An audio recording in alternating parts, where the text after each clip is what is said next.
Hi, my name is Tanya Rahman. Thank you, Judge, for allowing me to participate in this debate. This House believes that prisons should not be abolished.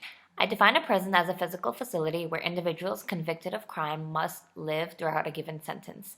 Prisons are necessary because they provide punishment for those convicted of committing a crime and simultaneously protect the public from harm by keeping criminals incarcerated.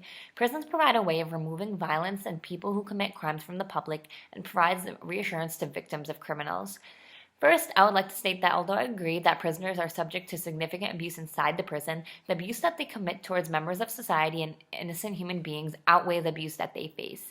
Second, unlike many people who are victimized by criminals, the injustices that occur inside a prison can be addressed. Prisons are not inherently violent, therefore they can be reformed. The proposition believes that prisons should be abolished for the following reasons. One, that incarceration destroys communities, families, and violates the human rights of prisoners. He lists a series of sources that describe violations that occur inside the prison, such as sexual and violent abuse, often at the hands of prison guards themselves, and deaths that result from lack of health care. The proposition recites the UN's definition of universal human rights, which includes the right to a standard of living adequate for including food, clothing, housing, medical care, necessary social services, the right to security, sickness, disability. Prisons do all of the above. They provide healthcare, food, clothing, and many other services. They may not be five-star accommodations, but they still exist and are available, according to the U.S. Federal Bureau of Prisons.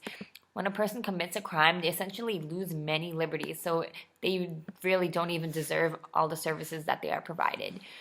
However, what this list fails to define is what measures should be taken if an individual decides to deprive another of these supposedly standard rights. The selfish desire to deprive another of these rights is what defines a crime, and the response to crime is to punish, and thus a prison system is created. While I agree with the opponent that prisoners are being treated inhumanely, most of the evidence he lists are faults of the system itself and can be reformed. Prison workers should always be subjected to background checks and constantly checked upon to make sure they are not performing tasks beyond their job description.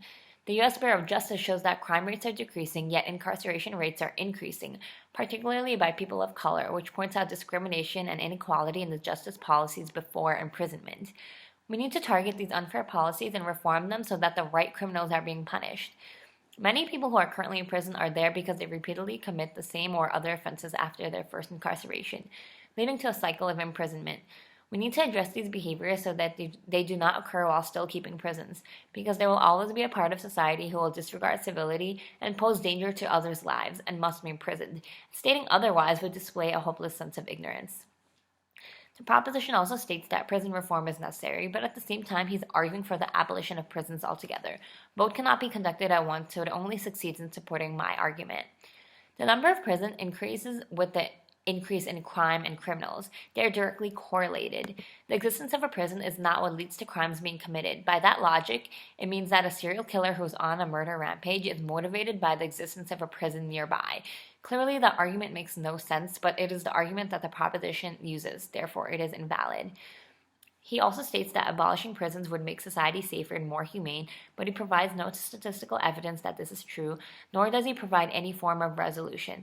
If we abolish prisons altogether, anarchy would result because no form of punishment is being distributed to those committing crimes.